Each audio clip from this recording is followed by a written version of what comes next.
지난주에 처음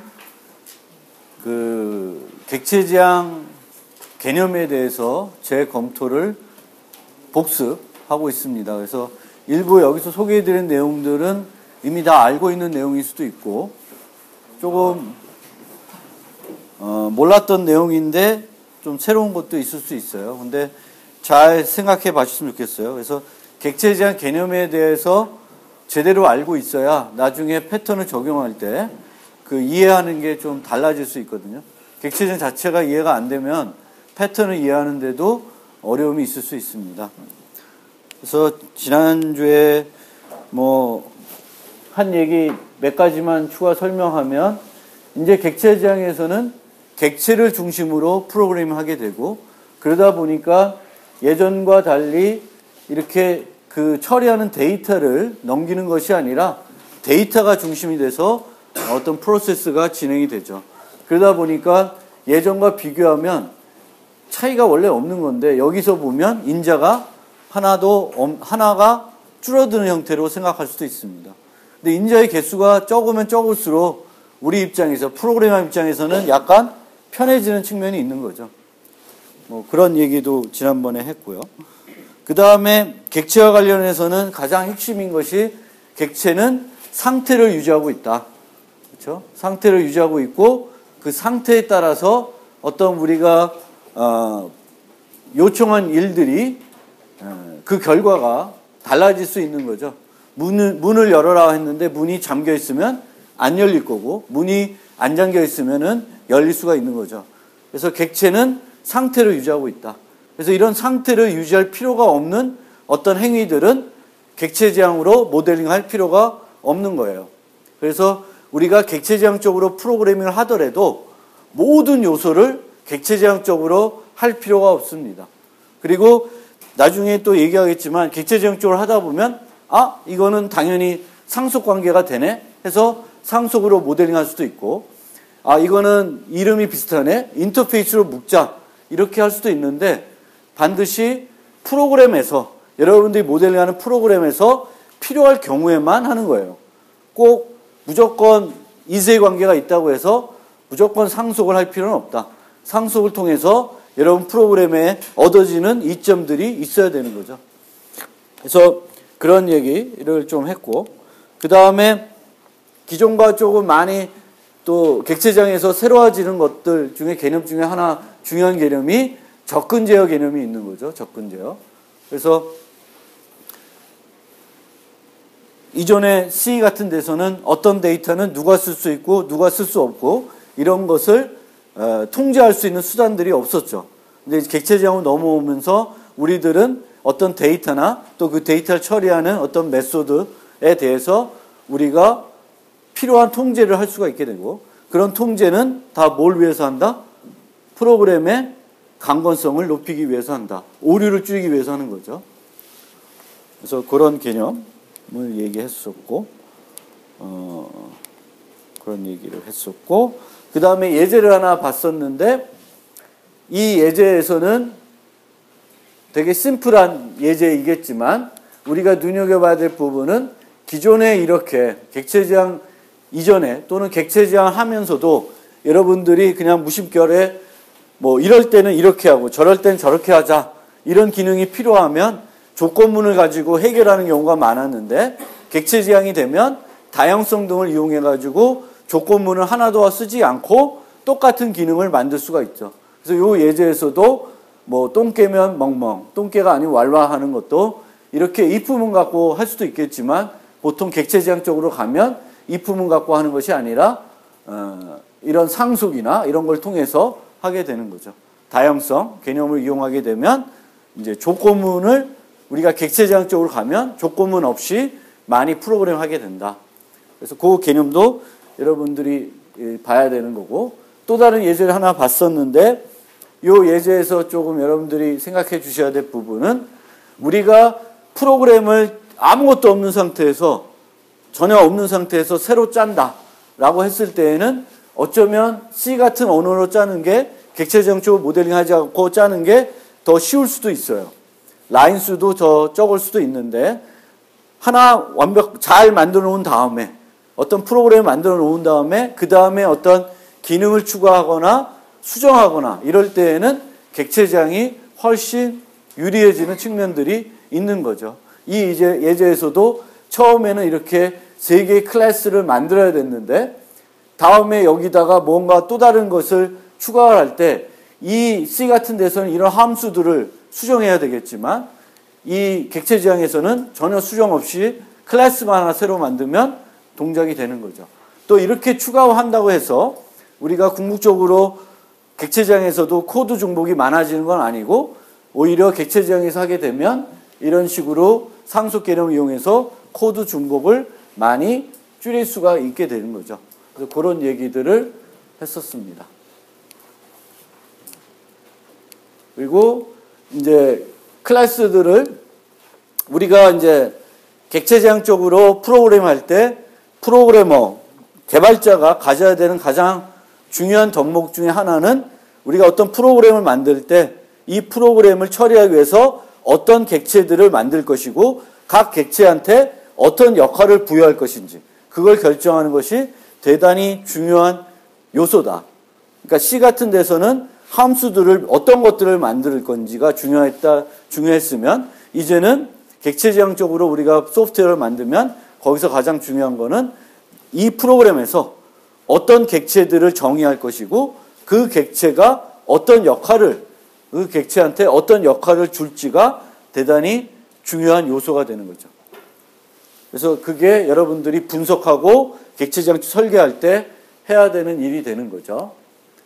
그리고 우리가 프로그램을 하나 만들게 되면 객체지향 쪽으로 만들게 되면 클래스를 하나만 만들어 쓰는 게 아니라 여러 개의 이제 클래스를 만들 텐데 그러면 이 클래스들 간의 관계가 어떻게 되는 건지를 알아야겠죠.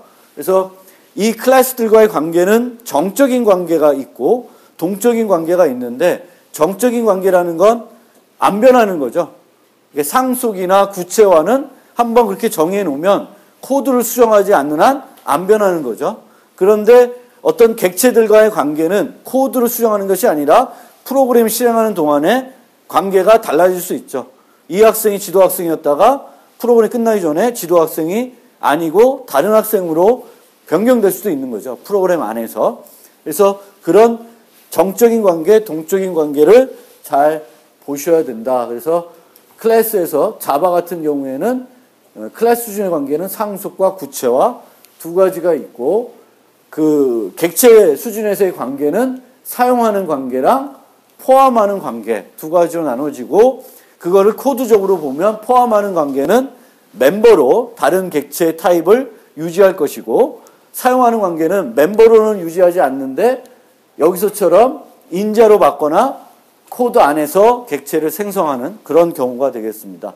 그래서 우리가 모델링 했을 때 비교적 한 클래스와 다른 클래스의 관계들이 적으면 적을수록 좋은 거죠. 복잡성이 떨어지는 거고 수정을 했을 때 좀 더 편리해지는 거죠. 그래서 우리가 모델링 했을 때 한 객체랑 다른 객체랑 어떤 관계가 있는지 사용하는 관계인지 포함하는 관계인지 이런 것들을 유심히 볼 필요가 있습니다. 그리고 그러면 그렇게 해서 우리가 이제 클래스 관계에서 상속하고 인터페이스가 있는데 어디까지 설명했더라. 그 얘기를 할 차례였죠. 그래서 우리가 이제 상속으로 모델링 할 수도 있고 이제 그 인터페이스를 이용해서 구체화라는 관계로 모델링 할 수가 있는데 상속은 지난 시간에 여기 그렸지만 상속을 하는 경우에는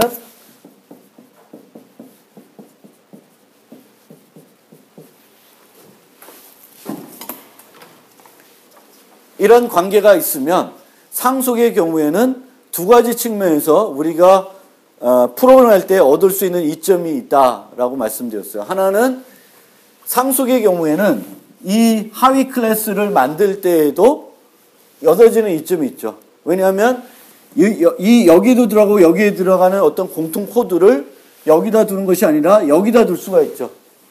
그래서 코드 중복을 이 위에다가 넣음으로써 우리가 얘네들을 개발할 때 편리하게 개발할 수 있습니다. 상속을 가지고 개발할 때에는. 그래서 상속은 자식 클래스를 만들 때부터 우리가 프로그램 입장에서 코드 중복을 줄임으로써 얻어지는 이점이 있다. 그리고 그걸로 우리가 그 이점이, 프로그램 이점이 끝나는 것이 아니라 이렇게 만들고 나서는 나중에 어떤 프로그램 할 때 이런 식의 함수를 만들어서, 즉 얘네들 그 하위 클래스를 가지고 하위 클래스를 이용해 가지고 프로그램하는 것이 아니라 상위 클래스의 이 리모컨이라고 얘기했죠. 그 리모컨, 상위 클래스의 리모컨을 가지고 프로그램함으로써 코드 중복을 또 줄일 수가 있는 거죠. 강아지 처리할 코드를 따로 만들고 고양이 처리할 코드를 따로 만드는 것이 아니라 애완동물 처리한 코드를 하나 만들어서 여기서 고양이도 처리하고 강아지도 처리할 수가 있죠. 그래서 이렇게 얻어지는 이점이 둘 다 있는 거죠. 상속에서는. 그런데 인터페이스에서는 뭐 자바 8이 되면 그 메소드를 정의할 수 있지만 그 이전에 원래 기본적인 개념은 인터페이스는 코드 정의가 안 되는 거예요. 그래서 여기 나오는 것처럼 뭐 flyable이라고 해서 여기다가 에어플레인, 뭐 꿀벌 이렇게 만들어 놓을 수가 있는 거죠. 그래서 꿀벌도 날 수 있고 비행기도 날 수 있고. 그래서 이렇게 놓는 것은, 이렇게 묶는 것은 얘네들을 만들 때 얻어지는 이점은 없는 거죠. 그렇죠? 이거를 두 개가 구체화를 시켜가지고 여기다가 플라이를 만들 때 코드 공유가 없으니까 얘를 만들 때 편리해지는 점도 없고 얘를 만들 때 편리해지는 점도 없는 거죠. 그럼 왜 쓰냐? 이렇게 만들어 놓고 뭘 활용하려고 그래요? 요거를 활용하기 위해서 쓰는 거죠. 구체화라는 거. 그렇죠?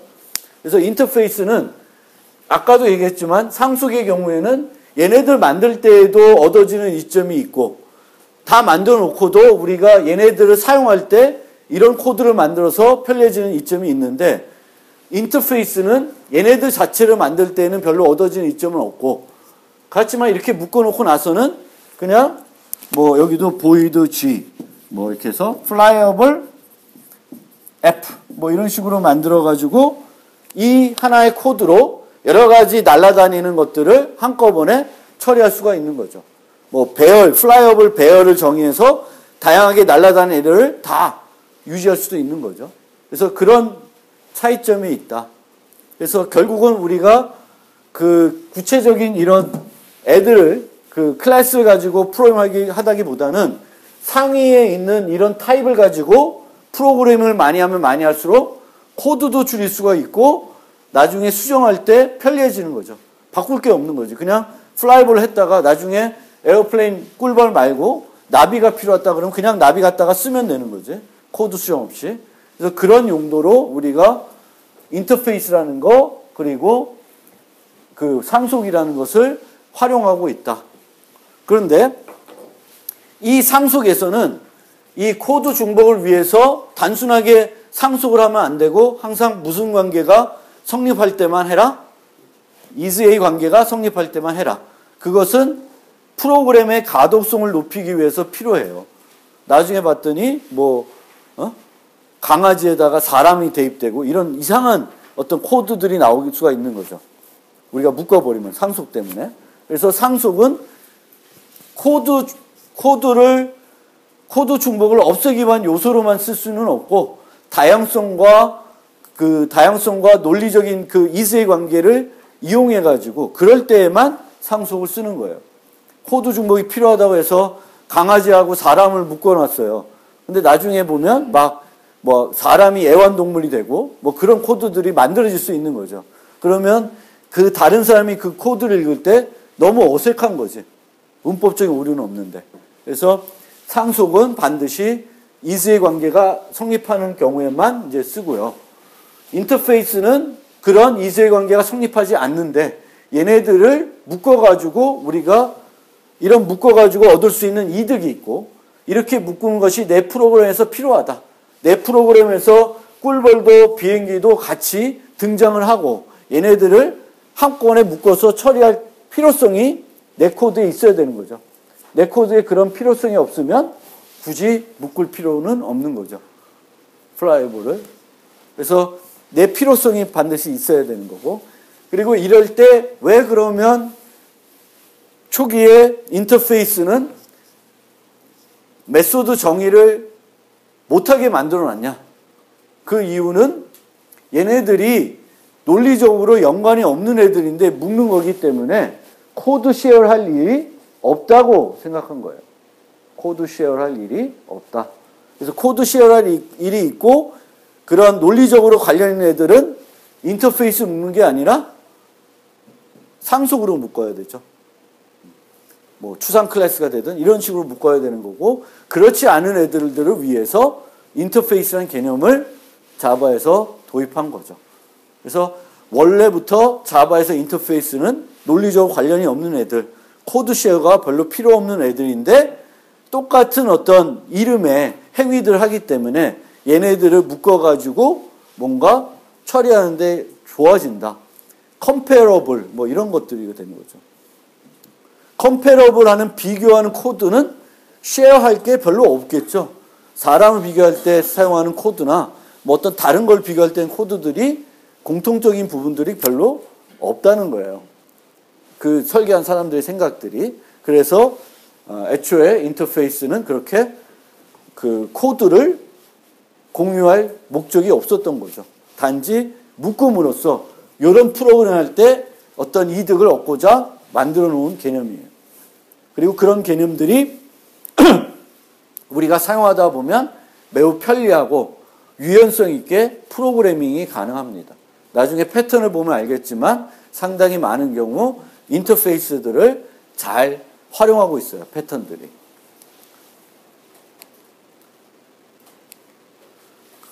그래서 이제 그 얘기, 여기까지가 아마 지난 시간에 드렸던 얘기이고 이제 오늘 할 얘기는 이제 여기서부터인데 자바 8부터는 이제 인터페이스에 그 메소드를 정의할 수 있게 도입이 됐습니다. 근데 이 도입은 어떤 객체지향적인 개념에서 뭔가가 새로운 것이 필요하다고 느껴서 도입된 것은 아닙니다. 객체지향적인 측면에서 봤을 때 인터페이스에 이런 것이 들어와야 되겠다라는 필요성이 있던 건 아니고 자바 8이 되면서 새롭게 추가된 아주 특징적인 점이 뭔지 아세요? 자바 8에. 자바 8에 새롭게 들어온 아주 큰 변화. 그게 뭐죠? 아시는 분? 우리 이제 4학년쯤 됐으면 수업 들을 때 좀 이렇게 대답도 좀 하고 알잖아. 알면서. 뭐야? 자바 8 한 번도 안 봤어? 기사 같은 건 보잖아. 공부를 안 해도. 안 그래? 기사도 안 봐? 기사 같은 거는 좀 IT 기사들 뭐 아니면 이렇게 그 트위터에서 IT 관련된 이렇게 트위팅 되는 거 이런 것들은 좀 여러분들이 유심히 볼 필요는 있어요. 그러니까 어떻게 기술이 변화하고 있고 뭐가 환경에 어떤 변화들이 있는지는 주의 깊게 보실 필요가 있지. 그런 것들이 그런 상식들이 여러분들이 나중에 기술 면접할 때 도움이 될 수도 있지. 자바 배웠어요? 네. 그러면 자바 8은 배웠어요? 아니요. 이제 이렇게 되는 거잖아요. 자바 8을 수업 시간에 안 배웠어도 제가 나름대로는 좀 공부를 해봤습니다. 그럼 뭘 물어보면 네, 그건 이런 겁니다. 뭐 이렇게 얘기를 하는 게 더 좋겠죠. 근데 자바 8이 나온 것조차도 몰라. 기술 면접 가는데 그러면 약간 이 컴퓨터 공학에 대해서 관심이 없다고 생각할 수가 있는 거죠. 그렇죠? 그래서 여러분들이 그 기술의 우리 분야의 어떤 기술의 변화라든가 이런 것들, 특히 여러분들이 이렇게 진출하고자 하는 어떤 그 분야에 따라서는 조금 우리가 기술 면접 가기 전에 좀 공부를 하고 갈 필요는 있는 거지. 뭐 웹서비스 쪽으로 하면 요즘 웹서비스가 어떻고 어떤 걸 이용해서 많이 개발하는지 그리고 또 그 회사는 어떤 도구를 이용해서 웹서비스를 잘 만드는지를 좀 조사해서 갈 필요가 있죠. 면접 같은 거. 어쨌든. 자바 8. 새로운 게 뭐야? 기존에 없었던 아주 큰 변화. 네, 그렇죠. 함수형 프로그래밍이 도입된 거예요. 람다 익스프레션이라고 하는 함수형 프로그래밍이 도입된 겁니다. 근데 이 함수형 프로그래밍은 뭐 써본 사람은 있을 수도 있고 파이썬 같은 데는 원래 있었다 그러고 C#에도 있었대요. 근데 전 C#랑 잘 몰라서. 그래서 요즘에는 객체 지향 언어들도 C++에도 14 되면은 뭐 함수형 개념이 좀 들어온다고 좀 들었는데 그쪽도 제가 아직 자세히 못 봤는데 어쨌든 요즘은 어떤 하나의 언어가 특정한 하나의 요소의 언어 요소만 가지고 있는 게 아니라 이제 많이 짬뽕되는 것 같아요. 옛날에는 함수형 언어면 함수형 언어만 따로 있었고 객체지향 언어면 객체지향 언어만 또 있었고 뭐 이런 식인데 이제 자바라는 객체지향 언어에 이제 함수형 언어, 함수형 특징까지 같이 들어오는 거고요.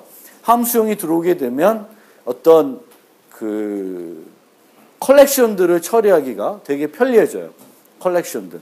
컬렉션이라고 하는 것은 한 종류의, 그러니까 하나의 데이터가 아니라 여러 개의 데이터를 이렇게 처리하는 거죠. 뭐 어레이 리스트가 됐든 뭐 링크 리스트가 됐든 이런 데 이제 데이터들이 유지되고 있고 여기서 통계를 내거나 뭔가 필터링 하거나 이런 거 할 때 함수형 언어를 쓰면 대단히 편리하게 여러분들 프로그램 할 수 있습니다. 여러분들이 예전에 반복자라든가 이터레이터라든가 포문을 이용해서 프로그램 하는 것보다 그냥 한 줄로 거의 몇 개 함수를 연속해서 불러가지고 다 처리가 할 수 있죠. 뭐 어떤 남학생들 유저인데 남학생들 중에 평점이 4.0 넘으면서 잘생긴 사람들 뭐 이렇게 필터링을 다 할 수가 있죠. 한 줄로. 그런 게 이제 람다인데 람다 함수형 그 기능이 이제 추가되면서 뭐가 필요했냐면 기존에 만들어놨던 그런 컬렉션 클래스에 있는 인터페이스들을 그 함수형을 쓸 수 있게끔 다 바꿔야 됐어요. 근데 다 바꿔버리면 인터페이스를 바꾸게 되면 어떻게 돼요? 그렇죠.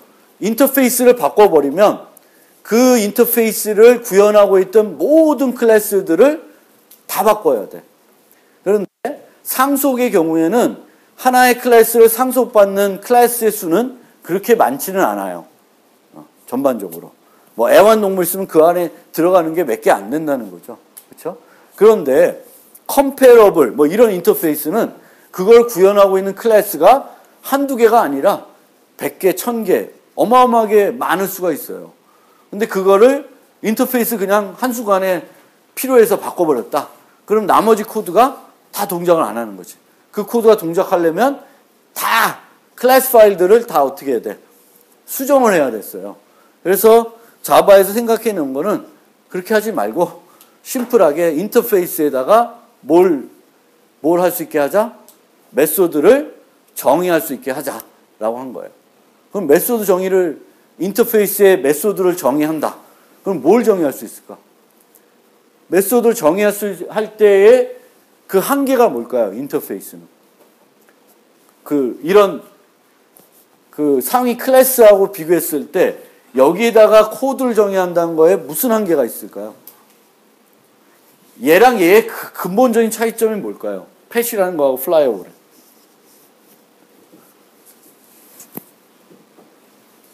대답 좀 합시다. 뭔 차이야? 가장 큰 차이. 추상 클래스 또는 그냥 클래스와 인터페이스의 가장 큰 차이는 뭘까? 아래 개념이 위 개념에 너무 어려운. 그보다 좀 더 단순한데 여러분들이 생각했을 때 근본적으로 차이가 있어요. 어떤 차이가 있죠? 원래부터 얘는 여기다 뭘 정의할 수 있어요? 팻에는 변수를 정의할 수 있죠. 상태를 갖고 있어요. 그렇죠? 얘는 원래부터 또 상태를 못 갖고 있어. 그러면 우리가 프로그래밍을 할 때 만약 강아지, 고양이도 동시에 갖고 있는 상태가 있어요. 예를 들면 이름이다. 그럼 그걸 어디다 정의해? 여기다 각각 정의해? 여기다 정의하겠죠. 그러면 그 이름을 처리하는 코드는 여기에 있을까요? 여기에 있겠죠. 그리고 그 이름을 처리하는 건데 강아지는 좀 달라야 돼. 그러면 여기다가 재정의를 하겠죠. 그렇죠? 그런 식이 우리가 객체지향적으로 하는 거잖아. 근데 얘는 상태를 원래부터 안 갖고 있는 애예요. 그래서 여기다 메소드 정의를 추가했는데 상태까지 갖고 있도록 한 게 아니라 메소드만 정의할 수 있게 해놨어. 그럼 메소드를 정의할 수 있는데 객체지향에서 상태를 접근하지 않는 코드는 의미 있는 코드일까요? 의미가 없는 코드일까요? 객체지향에서 기본적으로 상태를 접근할 수 없어. 코드를 만드는데 의미가 없죠. 아무 쓸모짝이 없는 거야. 그러니까 객체지향에서는 아까도 얘기했듯이 메소드가 뭘 해야 정상적인 거야? 상태를 조작해야지만 의미가 있는 거죠. 상태를 조작하지 않은 메소드는 객체로 모델링할 필요가 없고 그냥 스태틱으로 만들어가지고 어디 유틸리티 클래스에 넣어놓으면 돼요. 그렇죠? 근데 여기는 메소드를 정의하게 해놨는데 상태를 당연히 얘가 여기 있는 상태를 갖고 와서 프로그램 할 수는 없는 거죠. 그럼 여기다 플라이버를 만들면서 플라이라는 기능을 만들더라도 만들 수가 없지. 꿀벌의 날개를 접근할 수가 있나? 비행기 엔진을 접근할 수 있나? 접근이 안 되는 거잖아요. 의미가 없어. 그럼 뭐 했어? 어떻게 해? 스태틱 말고. 스태틱으로 추가되는 건 의미가 없고 우리가 지금 얘기하는 건 일반 메소드를 인터페이스에 넣겠다는 거예요. 뭘 어떻게 하냐? 답은 빈 메소드 넣어놓는 거예요. 그러니까 원래는 어떻게 해야 돼? 인터페이스는 함수를 메소드를 선언만 해놔야 되는 거지. 선언해 놓으면 밑에 있는 클래스에서 어떻게 해야 돼? 클래스가 동작하려면 재정의를 해줘야 되죠. 오버라이딩을. 그런데 얘가 오버라이딩 할지 안 할지 몰라. 오버라이딩 할지 안 할지 몰라. 그리고 이미 컴페어블 같은 걸 예를 들면 컴페어블에 뭔가 넣으려 그래. 그럼 이 밑에 있는 한 1000개를 다 바꿔야 돼. 근데 일 중에 아주 필요한 것 한 2개는 필요하니까 바꾸고 나머지는 안 바꿔도 쓸 수 있도록 하려고 그래. 그럼 여기다 어떻게 하는 거야? 메소드를 정의하는데 빈 메소드로 넣어주는 거예요. 또는 빈 메소드 안 넣고 또 어떤 방법이 있을까? 비슷한 효과를 얻으려면. 빈 메소드 안 넣고 또 똑같은 효과를 내려면 정의는 해야 되겠죠? 원래 추상계차 있으면은 추상계치 말고 여기다 정의하려고. 거기다가 다음 하나를 더 추상화시킨 다음에 거기다 메소드를 만들고 그걸 이제 다른 애들이 한번 어렵다. 무슨 말이지? 이 위에? 아니요, 그 아래에다가 또 인터페이스 거기다가 인터페이스 하나 더 만들고 거기에다가 그 인터페이스 닫은 다음에 그 함수를 한 개 더 만들고 이제 그걸 이제 다른 애들이 성격받게 만드는 거예요. 그러려면 얘네들 어차피 또 수정해야 되지. 지금 두현이가 말한 거는 그 문제를 해결하기 위해서 이 플라이벌 밑에다 하나를 더 두른 거야. 그래서 이렇게 가고 이거 필요 없는 애들은 그냥 내버려 두고 그렇지? 뭐 이렇게 하는 건데 이렇게 해둘 경우에도 얘네들이 수정이 필요해. 그래서 뭐 보통 그렇게 할 수도 있어요. 우리가 프로그램 하면서 어떤 문제를 해결하기 위해서 어떤 상속에서 이럴 때에도 어떤 문제가 해결하기 위해서 요 사이에 있는 중간의 어떤 타입의 그 클래스를 정의해 가지고 어떤 직면한 문제를 해결하는 경우도 종종 있습니다. 이게 나쁜 예인데 아닌데 많이 하는 경우는 두 가지인데 하나는 빈 메소드 쓰는 거예요. 또 하나는 메소드를 정의하는데 그 안에 문장이 딱 하나야. throw new unsupported operation exception. 예외만 하나 발생하게 만드는 거예요. 인터페이스에다. 그러면 그렇게 해서 여기다가 추가해 놓으면 나머지 거는 수정 없이 계속 쓸 수 있어요. 만약에 그 추가된 내가 예를 들면 아까 같이 램다 기능을 쓰려고 그러면 어떻게 해줘야 돼? 필요한 애들은 바꿔줘야 되는 거지. 그러니까 1000개가 있는데 이 중에 1000개 중에 900개는 수정 없이 메소드 정의하면서 쓸 수 있고 나머지 100개는 그걸 오버라이드 안 하고 쓰게 되면 예외를 발생하거나 아무것도 안 하거나 빈 메소드 쓰면 아무것도 안 하는 거고 예외를 넣어놓으면 그걸 쓰려고 그러면 무조건 재정의해서 쓰라는 거죠. 경고가 좀 더 큰 거지. 그래서 우리가 일상적으로 프로그램할 때도 뒤에 보이셨지만 빈 메소드를 활용하는 경우가 있어요. 기능을 제거하기 위해서. 그렇게 안 하고 다른 인터페이스를 만들어 놓고 걔를 이렇게 쓰게 하면 되지 않나? 그게 더 낫지 않나? 다른 인터페이스를 만들어 놓고 그러려면 그러니까 그 인터페이스는 계속 활용하고 싶은 거지. 그러니까 자바를 생각해 보면 기존에 컬렉션 클래스가 있잖아. 컬렉션 클래스들이 있고 그 컬렉션을 처리하는 인터페이스들이 많이 있었어. 그들을 람다 익스프레션이라고 하는 함수형 프로그래밍을 다 지원하게끔 만들고 싶은데 그렇게 여기다가 추가하고 지네들끼리 라이브러리는 다 수정하는데 기존에 여러분들이 썼던 코드들은 그렇게 인터페이스 바꿔가지고 JDK를 발표해 놓으면 여러분 코드를 새롭게 쓰려고 그러면 다 수정을 해야 돼. 그냥 재컴파일해서 쓰는 게 아니라 다 고쳐야 된다고. 그렇죠? 인터페이스에 메소드가 추가된 거니까 내가 그 인터페이스를 쓰고 있었어요. 그러면 내 코드는 자바 8에서 새로 쓰려고 그러면 재컴파일만 해서 되는 게 아니라 메소드를 오버라이딩을 해줘야 되는 거지. 내가 해결해야 되지. 내가 해결하려면 내가 빈 메소드로 정의해야 되는 거죠. 그 기능 필요 없으면. 그걸 정의 안 해놓으면 컴파일 자체가 안 되죠. 그래서 자바에서는 그런 문제들 때문에 이제 인터페이스에 메소드를 스태틱 메소드뿐만 아니라 메소드를 정의할 수 있게 해놓고 그 이름을 디폴트 메소드라고 했다. 그래서 디폴트라는 건 기본적으로는 그걸 쓰고 필요하면 오버라이드 하는데 디폴트로 우리가 사용할 수 있는 그런 메소드가 별로 없다라는 거예요. 상태를 못 접근하니까. 끼케야 빈 메소드나 예외를 발생시키는 그런 용도로만 밖에는 활용이 안 된다는 거예요.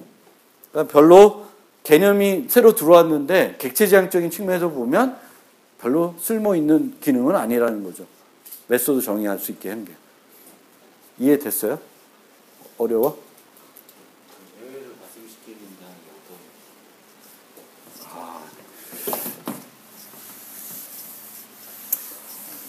어떤? 말로 하면 잘 이해 안 되시는구나. 자.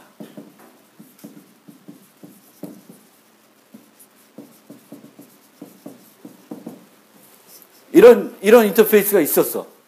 응? 그러면 자바로 설명하면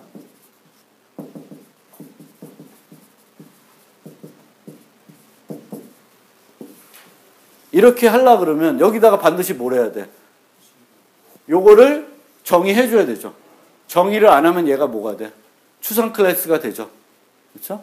그래서 기존에는 이제 이렇게 정의하는 거예요. public, void, f 만들겠죠, 여기다가. 어? 이렇게 하는 거예요. 근데 이제 이렇게 해가지고 쓰는 클래스들이 B 말고 한 1000개가 있다고 칩시다. 1000개가 있어. 1000개가 있어. 그런데 나중에 이걸 막 프로그램 하다 보니까 큰일 났어. 여기에 이거 하나 더 넣어야 돼. 이게 하나가 추가됐어요. 이거 추가하면 그러면 어떻게 돼야 돼? 이 B랑 이 나머지 1000개는 뭘 해줘야 돼? 다 G를 정의해 줘야 돼. 정의 안 해주면 이 클래스가 내 의도와 달리 무슨 클래스가 돼? 추상 클래스가 되고 내가 앞에다 abstract를 안 써주면 컴파일이 안 돼요. 문법 오류가 나는 거지. 그래서 그러면 우리가 지금 자바 A에서 이런 애를 아주 많이 쓰는 인터페이스에 추가하려고 하는 거예요. 그럼 어떻게 하냐? 추가할 때 한 가지 방법은 자바에서는 어떻게 하냐면 여기다가 디폴트라고 써줘요. 문법이 디폴트라 써주고 여기다가 빈 메소드 넣어놓는 거예요. 그러면 이렇게 넣어놓으면 쓰려고 그러면 얘가 꼭 재정의해야 돼요? 안 해요? G가 필요 없으면 안 해도 돼요. 나머지 1000개도 안 해도 돼. 수정 없이 그냥 쓸 수 있어요. 이해됐죠? 쓸 수 있어요. 아까와 같이 이 디폴트가 없고 선언만 돼 있으면 이 1000개를 다 고쳐야 돼. 근데 이제는 안 고쳐도 돼요. 그래서 한 가지 방법은 이렇게 빈 메소드로 해놓는 거야. 그럼 필요한 애들만 재정의해서 쓰면 돼. 또 하나 방법은 여기다가 throw new unsupported operation exception 이렇게 하는 거예요. 그러면 얘네들 수정해야 돼? 빈매수 마찬가지 수정 안 해도 되죠. 수정을 해야 되는데 이 경우에 요 전에 빈매수 쓴 거와 요 예외 발생한 거의 차이점은 만약에 여러분들이 기존에 있는 애들 갖고 G를 호출하게 되면 예전에 빈 메소드는 아무 짓도 안 하겠죠. 그런데 예외를 넣어놓으면 만약 그걸 부르면 예외가 발생되고 그거를 내가 캐치 안 해놨으면 프로그램이 죽어버리겠지. 그러니까 이게 꼭 가져가야 되는 메소드면 예외로 넣어주시면 좀 더 얘가 안 해도 되겠지만 안 하고는 만약 그걸 쓰려고 그러면 코드가 문제가 커지는 거지 더. 그래서 결국은 이 디폴트 메소드에 우리가 넣을 수 있는 거는 두 가지 외에는 별로 없다. 왜냐하면 상태를 못 접근하니까. 상태를 접근하면 상태를 가지고 뭔가 공통적으로 조작하는 코드들을 만들 수 있는데 인터페이스는 기본적으로 상태를 여러 객체 간에 쉐어하는 그런 개념은 아니니까 상태가 없어요. 그리고 밑에 있는 상태를 가져와서 내가 프로그램할 수도 없고. 그래서 그런 개념입니다. 이해되셨죠? 네. 그래서 그런 거고요. 그래서 그런 이유 때문에 자바 8의 인터페이스에 그 메소드를 정의할 수 있는 기능이 추가됐다. 그러니까 특별한 이유보다는 그 함수형 그걸 도입하다 보니 기존의 그 SDK들하고 최신 SDK하고 호환성을 유지하다 보니까 그 호환성을 해결하는 가장 심플한 방법이 이거였어서 이거를 자바가 갖고 나온 거다. 뭔가 객체지향 개념에서 여기에 정의해가지고 좀 더 모델링이 유연해지고 뭔가 기능이 대단해지는 그런 요소 때문에 도입한 것은 아니다라는 거예요. 그래서 그렇게 좀 이해를 해주시고요.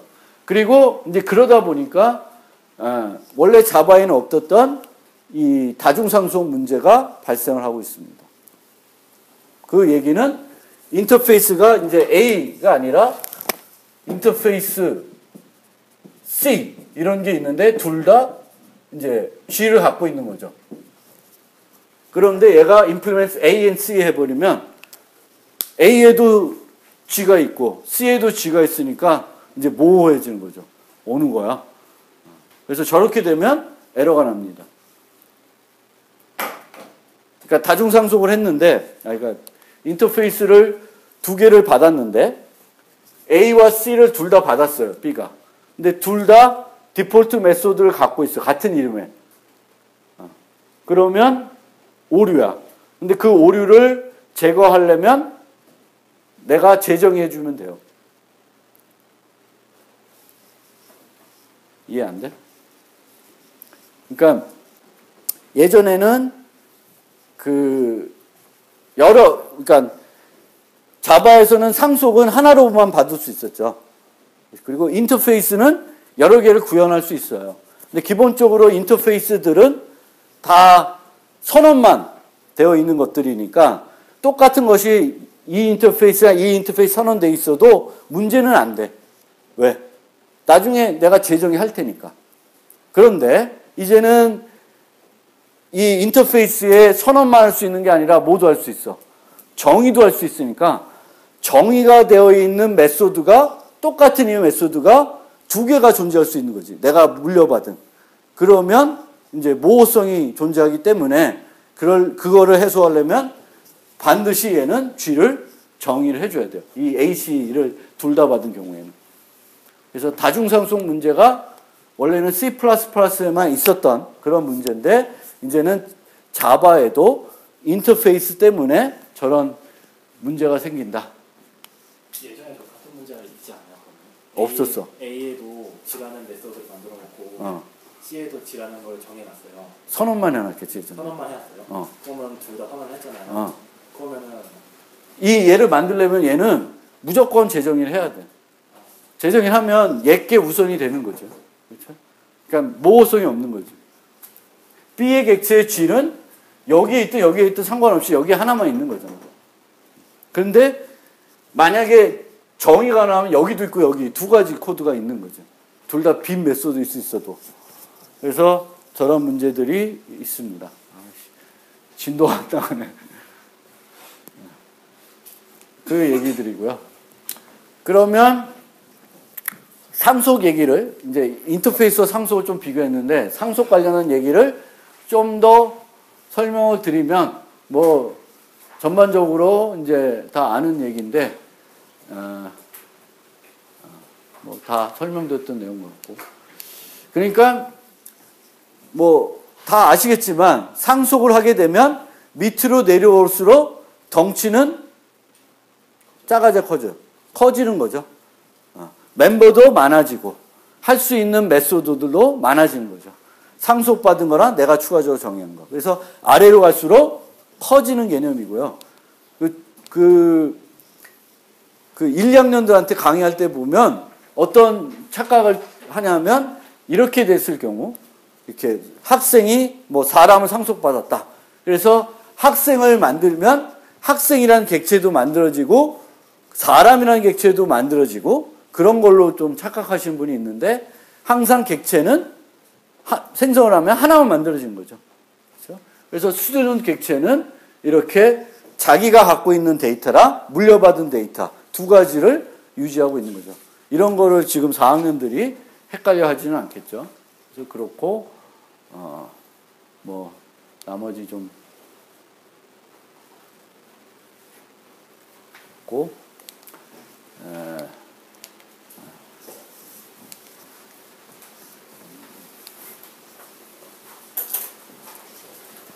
그 다음에 조금 설명드리고 싶은 내용이 한 가지, 이 상속 관련해서 한 가지가 더 있는데, 우리가 이제 상속을 하면, 뭐, 이렇게 상속 계층도를 그릴 수 있죠. 위로 갈수록 이제 부모고, 밑으로 갈수록 이제 자식들인데, 이런 그림에서 우리가 보통 프로그래밍 할 때 보면, 요 타입의 객체도 생성할 수 있고 얘도 생성할 수 있고 얘도 생성할 수 있게 만드는 경우가 종종 있어요. 생성을 못하게끔 제한을 두지 않으면 이 타입도 생성할 수 있고 즉 예를 들면 뭐 여기가 펫이고 강아지고 뭐 똥개다. 그러면 애완동물이라는 객체도 생성할 수 있고 강아지도 생성할 수 있고 똥개도 생성할 수 있고 뭐 이렇게 되는 거예요. 그런데 일반적으로 우리가 객체 지원 프로그램 할 때에는 이 밑에 있는 우리가 트리 구조에서 자식이 없는 애들을 뭐라 그래? 단말 노드, 영어로는 리프 노드라고 그러죠. 그래서 리프에 있는 클래스의 객체들만 생성하게끔 모델링하는 것이 가장 이상적인 방법입니다. 나머지들은 객체를 생성하지 않게끔 하는 거예요. 그렇다고 해서 얘네들이 필요 없는 게 아니라 우리는 가급적이면 얘네들만 생성하는데 얘네들을 어디다 유지하는 거야? 그렇죠? 상위 리모컨에 유지해서 쓰는 거예요. 그걸 통해서 코드 중복이나 그런 어떤 수정 용이성을 확보하는 겁니다. 그래서 그렇게 되고 보통 여러분들이 추상 클래스라는 개념을 이해할 때 추상 메소드를 가지고 있으면 내가 싫든 좋든 그 클래스를 뭘로 만들어야 돼? 추상 클래스로 만들어야 되죠. 근데 여기에 내가 클래스를 정의했는데 여기에는 추상 메소드가 하나도 없어. 그래도 여기다가 abstract 쓸 수 있어요, 없어요? 있죠? 있습니다. 그래서 이 단말을 제외한 나머지 애들은 여기에 추상 메소드가 없더라도 내가 뭘 할 수 있어요? abstract는 키워드를 써서 객체 생성을 막을 수가 있죠. 그것도 뭐 어떤 요소겠어요? 강건성을 높일 수 있는 요소예요. 내가 내 모델에서 요 단말들만 객체를 생성하게끔 통제를 할 수가 있죠. 그 통제하는 수단은 클래스 이름 앞에 뭘 붙이면 돼? abstract라는 키워드 붙여서 추상 클래스를 만들어주시면 된다. 꼭 추상 메소드가 있어야지만 abstract를 넣는 게 아니라 추상 메소드가 없더라도 내가 봤을 때는 얘는 중간에 이렇게 상수 계층상의 중간에 있는 노드이고 얘는 객체 생성하는 게 오히려 이상하다. 우리는 강아지면 똥 깨거나 뭐 시추거나 뭐 시베리안 허스키지 강아지 그런 객체는 논리적으로 존재하는 것도 이상하죠. 만약 상수 계층 구조를 이렇게 가져갔으면. 그렇죠? 펫, 강아지, 고양이 했는데 펫이라는 애를 만들 수 있어. 그 자체가 이상한 거지. 펫은 이 밑에 있는 애들을 어떻게 동시에 처리하기 위해서 쓰는 리모컨 정도이고 펫 타입을 자체적으로 만들 필요는 없는 겁니다. 그래서 여러분들이 이 상속 관계에서 모델링 할 때 여기 뭐 어디 내용이 잘 안 나온 것 같은데 아마 여기 읽어보면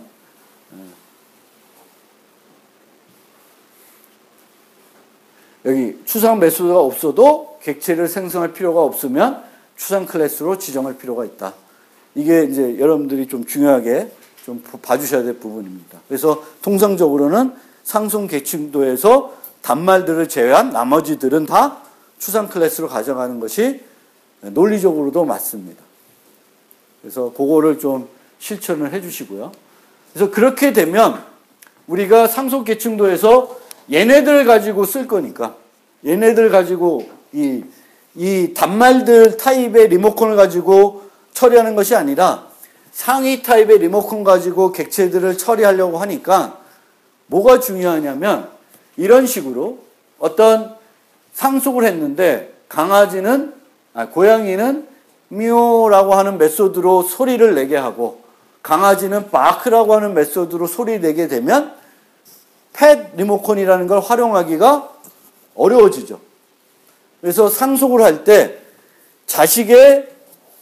자식들이 공통적으로 가지고 있는 메소드를 아울러 수 있는 이름을 가지고 부모의 추상 메소드를 만들거나 어떤 기본 메소드를 만들어 주시는 것이 필요하다. 왜냐하면 얘만 이용하려고 하니까 얘네들을 그러니까 이런 애들이 자식에만 있고 부모에는 없는 메소드를 많이 만들어 놓으면 뭐가 문제가 돼요? 부모 리모컨 갖고 처리가 안 되는 거죠. 부모 리모컨 갖고 요걸 처리하려면 뭘 해줘야 돼? 타입 변환이 한 번 더 필요한 거지. 그럼 타입 변환을 하는 코드는 특정한 타입만 처리할 수 있는 코드가 되죠. 그렇죠? 그거는 적절하지 않은 거지. 여기다가 void pet 이렇게 void f pet p 해놨는데 이 안에서 덕 이런 코드를 넣어놨어. 무식한 거죠. 이런 코드를 만들어 놓으면 이거는 여기다 원래는 강아지도 들어와도 되고 고양이도 들어와도 되고 다 들어와도 되는 코드여야 되는데 이 서명만 보면 그럼 이 안에서는 뭐야? 강아지밖에 안 되는 코드죠. 그래서 이런 코드가 안 좋은 거지.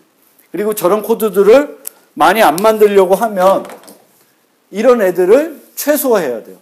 그래서 우리가 상속을 할 때 메소드의 행위의 수는 같은데 그 행위하는 방법이 조금씩 다른 경우를 그 상속으로 모델링하는 것이 가장 이상적이에요. 만약 우리가 상속을 모델링하는데 이쪽에는 전혀 다른 일을 하고 이쪽에는 전혀 다른 일을 하게 되면 이 묶는 게 큰 의미가 없어요. 매번 얘를 가지고 강아지는 강아지를 갖고 처리해야 되고 고양이는 고양이 가지고 처리해야 되고 그렇게 되면 상속을 해서 얻어진 이점이 별로 없는 거죠. 그래서 그거를 잘 생각해서 이런 경우를 안 만들게끔 잘 처리를 할 필요가 있다. 그래서 부모에 없는 새 메소드를 많이 정의해야 하면 상위 타입 활용하기 힘들기 때문에 이게 바람직하지 않다는 겁니다.